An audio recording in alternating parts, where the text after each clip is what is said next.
You've lost 10 pounds, but you still look the same. So you Google and look for a video to explain this, but you just end up more confused. People are blaming carbs, insulin, and cortisol. And after helping over 300 men lose belly fat, I can tell you all of them are wrong. My name's Adam, I'm a performance nutritionist, and we're going to go over why you can lose 10 pounds and still look exactly the same. Mark sent me a voice note at 7 a.m. on Saturday, really excited by the fact that he had lost 8 pounds in 2 weeks. It was great. This was the first time in years the scale had moved like that. But by Monday, he was ready to quit. Nothing had changed in the mirror. He had the same belly and the same shape and even the same waist measurement. And his logic made complete sense. 8 pounds should show up somewhere. He thought the whole thing was broken and that somehow his body was different and that this was not going to work for him the way it worked for other people. And I hear that all the time. And it's usually somewhere between week 2 and week 4. And I completely get it. Because nobody explains what's actually happening in those first 2 weeks. When you cut calories, especially carbohydrates, when they drop a little bit, which they always do, your body starts burning through its glycogen stores. That's the carbohydrate your muscles and liver keep on hand as a fuel source, a fast fuel source. And every gram of glycogen holds roughly 3 to 4 grams of water inside the cell. A typical man carries 4 to 500 grams of it. So when glycogen depletes in the first week or two, you release all that stored water with it. And there's the fact that there's just simply less food sitting in your digestive tract when you're eating less. And you can easily see 4 to 7 pounds on a scale move, but it has nothing to do with your body fat being burned. And the scale from Mark told him he had lost 8 pounds. But in actual terms of fat, he'd barely scratched the surface. And this is the fat loss trap.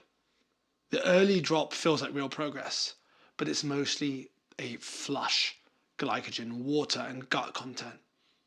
But then the actual fat loss has only just started at that point, and it moves far slower than those first 2 weeks made it look. But that's exactly where most men start to either change the plan or just walk away. Right at the moment the fake drop finishes and the real slower work begins. They think the diet stopped working, but it hasn't, and it's only just started. So if actual fat loss is slower than early drop suggests, how long does it take before the mirror catches up? Because that's the question nobody has an honest answer to. I used to weigh myself every morning, I still do. But when I was in a cut, I'd roll out of bed, be on the scale just before I'd woken up properly. And some mornings I'd be up 2 pounds just for no reason. And it would generally ruin the first half of my day. I just couldn't figure out why. It's, just my weight.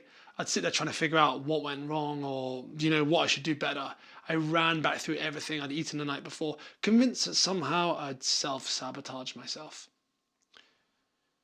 It took me way longer than I'd like to admit to understand that 2 pounds overnight swing had nothing to do with fat. The scale was measuring everything at once. Glycogen levels, water retention, food still moving through the gut, how much sodium was in last night's dinner. Weighing is a tool, and treating it like a precise measure of fat loss is one of the most demoralizing things you can do to yourself. And here's what the research actually says about real fat loss rates. At a sensible deficit of around 500 calories below your maintenance, about 20% deficit, you're losing somewhere between half a pound and a pound of actual body weight per week, not total weight, fat. So a man at 190 pounds, 25% body fat, to lose 5 to 8 pounds of actual fat at the rate you're looking is like 5 to 10 solid weeks.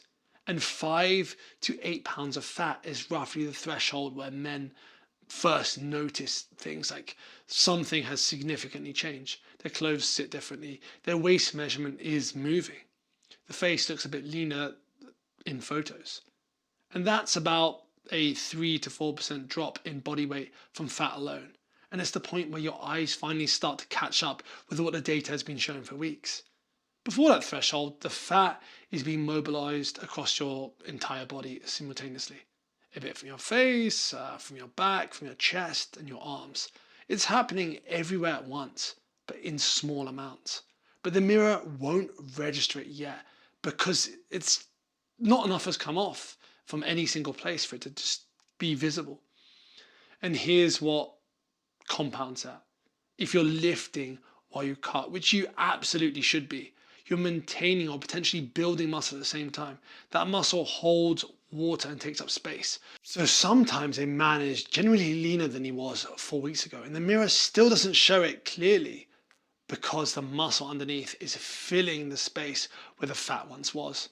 This is why I track things with every client. Well, 3 things specifically: weekly scale average, waist measurements every 2 weeks, and photos every 2 weeks. And those 3 tell you what's actually happening to your body.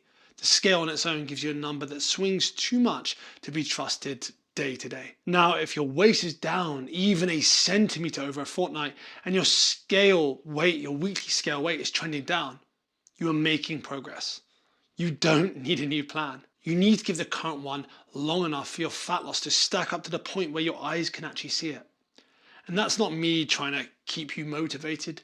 It's just the maths of how slowly adipose tissue shrinks compared to how quickly glycogen and water can move. Now, if you want to know your exact calories and how long it will take you to get to 15%, where you'll see a massive difference in the way you look and feel, click the link below. Steve came to me frustrated about one very thing specifically. Everything else had changed. His face was leaner, chest fat had dropped, and his belt was sitting on a tighter notch than it had in years. But the lower belly, the bit that had quietly bothered him every time he looked in the mirror, that almost looked identical to the day he started working with me. He was 3 months in with very consistent training, tracking all his food and ticking all the boxes. He was getting really good results, but starting to wonder if that particular area was going to move ever for him. I've had conversations more times than I can count, and the answer's always the same, even if it's not the one people want to hear. This comes down to fat cell biology. Every fat cell in your body has receptors on it, essentially switches that control whether the fat gets released from that cell or stays locked inside. The ones that trigger release are called beta-androgenic receptors, but the ones that pump the brakes are alpha-2 receptors. And the research on this is pretty clear. The lower abdominal fat in men has significantly higher density of those alpha-2 receptors compared to almost everywhere else in the body. Those areas are literally wired on to stay on longer. So from the moment you get into a calorie deficit, your body is already starting to pull from fat tissue. There's no magic switch where it's only glycogen for 2 weeks and then suddenly all fat. But it will reliably draw from the easier deposits first. Your face, chest, upper back, arms, the areas with more beta receptors and fewer breaks. The lower belly and love handles with a higher alpha-2 density, they're generally last in the queue. And it isn't elevated cortisol. Forget what some cortisol guru told you isn't your hormones. The mechanism is at the receptor level, and it affects pretty much every man the same way, regardless of what he specifically eats or how hard he trains. And the answer is not a specific exercise that targets it. The research on spot reduction is that your crunches or any other targeted exercise won't make a noticeable difference to the amount of fat in that specific area. So Steve's answer was the same as it always is. He needed more time in a consistent deficit, enough protein to protect the muscle he built, and progressive overload in the gym to keep the signal going. The belly was last in queue, but he needed to let the queue move. And by month 5, it had significantly. So given all that, glycogen first, visible fat loss slower than it looks, belly fat last, what does an honest timeline look like? And how do you know when to actually change something versus when to just stay the course? The most commonly asked question from clients in the first month is some version of how long do I give this before I know it's actually working? Like what's my timeline? But my answer is always the same, 2 weeks. And we're not talking about looking at one metric, but all 3. I had a client, Paul, who was 2 weeks into the cut and the scale had barely moved. He came to me ready to drop his calories by another 300. He said, 2,000 calories doesn't work for me. I know this. I knew this before. I did tell you. But before anything, I asked him 3 questions. Had his waist measurement changed at all? Had his weekly scale average shifted even slightly? Had his strength progressed in the gym? The answer to all 3 was yes. Waist down 0.5 centimeter, and his scale average down just over a pound across a fortnight. His bench press was up 10 pounds. But he thought he was failing, even though he was doing everything right. The reality is the scale wasn't reflecting clearly because weight fluctuates way too much day to day to read it in isolation over a short window. So the rule I use with every client is this: no changes unless the scale average is not moving.